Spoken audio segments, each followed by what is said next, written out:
السلام عليكم ورحمة الله وبركاته. ازيكم عاملين ايه؟ يا رب تكونوا بخير. النهاردة هنعمل وصفة حلوة جدا من الحلويات الأساسية، من أنجح وأسرع طريقة زلابية ممكن تعمليها. هتبقى مقرمشة من بره وهشة وخفيفة من جوه. هنعمل مع بعض النهاردة لقمة القاضي أو الزلابية أو العوامات أو اللقوميات، في أي بلد بتسموها زي ما انتوا شايفين كده. هو بتطلع معاكي مقرمشة من بره وهشة وخفيفة من جوه، ومش مكتومة ولا مهرية ولا أي حاجة. وازاي أقولك تحتفظي بالقرمشة بتاعتها لأطول فترة ممكنة. زي ما انتوا شايفين كده هو مقرمشة ازاي ومن جوه ازاي طرية وزي البسكوتة في ايديكي، مش بتاكليها كالزلطة وخلاص.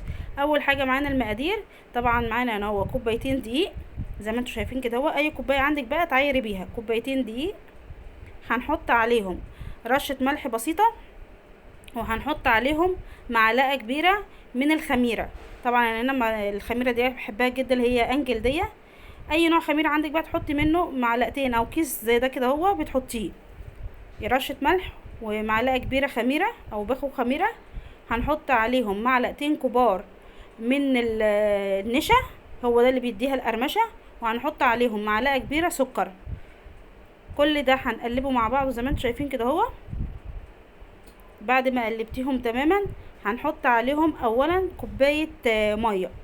اول كوبايه ميه هنحطها كده بالتدريج واحده واحده زي ما انتم شايفين. بنزل حبه حبه بالشكل ده، نفس الكوبايه اللي عيرت بيها الدقيق. بعد ما قلبتها كلها بالشكل ده كده هو.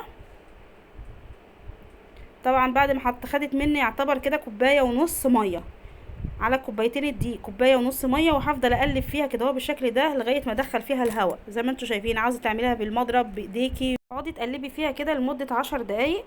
طبعا نسيت اقول لكم ان انا حطيت حوالي معلقتين او معلقه زيت. كل ده هتقلبيه مع بعض زي ما انتم شايفين. القوام بتاعها ولا تقيل ولا خفيف، بيبقى طري كده. هنسيبها دلوقتي تخمر نص ساعة او اقل كمان. طبعا اليومين دول الجو حر فمش هتاخد منك وقت، هتفور بسرعة. زي ما انتم شايفين فارت بالشكل ده. انت لو مستعجلة وعاوزة تقليها على طول كده تمام. اكون انا عن نفسي هديها كمان تقليبة واسيبها تتخمر تاني. زي ما انتم شايفين كده بقلبها بالشكل ده تقليبة كده، بفرغ منها الهواء وهسيبها تخمر تاني. زي ما انتم شايفين هغطيها وارجع تاني اوريها لكم. طبعا بعد ما خمرت خالص تاني المرة التانية هقلبها برضو تقليبة، وهاخدها اعبيها في كيس. بقى عندك كيس حلواني او كيس تلاجة زي كده، اهم حاجة تفرغي الهواء منها وما يكونش فيها فراغات تماما زي ما انتم شايفين. طبعا اهم حاجة لازم الزيت يكون غزير وسخن. طبعا اهم حاجة تحطيه في حاجة غويطة عشان ايه ما ياخدش منك مساحة. طبعا قطعت طرف الكيس بالشكل ده بالمقص. واهم حاجة المقص هو اللي بيعمل لها الشكل اللي هو المدور دوت. طبعا كل ما تلاقي المقص بدأ يلزق فيه العجين تحطيه تعصيه كده هو في زيت، وتروحي تقصى بيه زي ما انتوا شايفين بالشكل ده. هتلاقيها بتنطر منك على طول على وش الزيت. شايفين كل ما بتنزل مفيش دقيقتين تطلع على طول. لو جايلك ضيف على طول على سهوة ممكن تقليها نص قليه وتسيبيها، واول ما يجي الضيف تروحي جايه مكمله ايه التحمير بتاعها. زي ما انتوا شايفين بتنطر كده وشكلها اهو قدامكم كله على الطبيعه، هشه وخفيفه ومقرمشه. وزي ما انتوا شايفينها كده. طبعا هتقلبيها تقلبتين تلاتة وتطلعيها في المصفى. بعد ما تخلصي الكميه كلها تاخدي حبه حبه وتروحي راجعه تاني ايه قليها. زي ما انتوا شايفين كده بطلعها نص قليه وبسيبها في المصفى تتصفى. ما تحطهاش على بعضها عشان خاطر ما تطريش.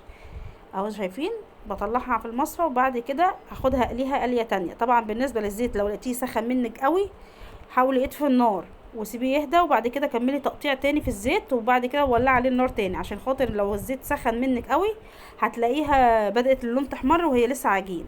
زي ما انتم شايفين شكلها كده. عاوزه تعمليها بقى سيرب او تحطي لها سكر. انا طبعا عن نفسي بحبها بسكر البودره. شايفين مقرمشه وهشه وخفيفه ومن جوه عامله ازاي زي البسكوته بالظبط. من بره مقرمشه القرمشه الحلوه، ومن جوه هشه وخفيفه ازاي. وبرضه هوريها لكم مهما تقعد معاكم عمرها ما تطرى خالص ولا تشرب زيت ولا اي حاجه. اهي شايفين من جوه عامله ازاي زي الاسفنجه بالظبط. اهي من جوه زي الاسفنجه ولا مكتومه ولا حاجه، هشه وخفيفه ومقرمشه من بره. ويا رب الفيديو يكون عجبكم والطريقه بتاعتي تكون عجبتكم. ممكن تاخديها كمان معاكي في الرحلات او في المصايف، حاجه حلوه وفي نفس الوقت مسليه للاولاد والكبار كمان. طبق بره بقد كده بتمن وقدره. ويا رب الفيديو يكون عجبكم. لايك واشتراك في القناه، والسلام عليكم ورحمه الله وبركاته.